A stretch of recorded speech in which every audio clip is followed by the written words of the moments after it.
vậy mẹ. Ni mau pergi kepala kecil ni. Maybe.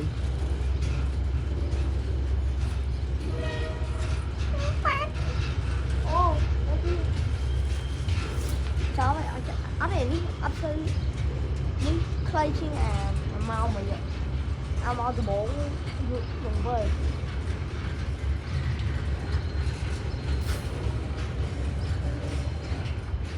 Không biết được.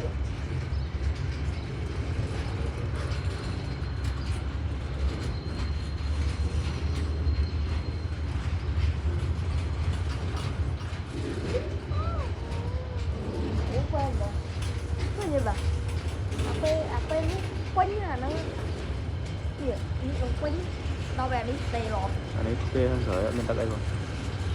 apa nó mới đông tức là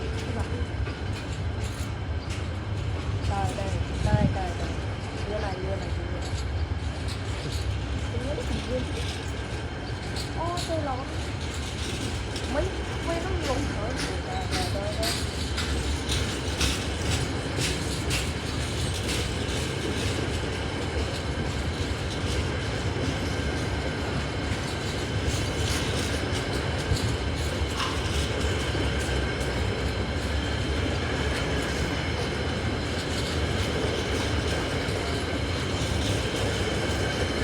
Này, này.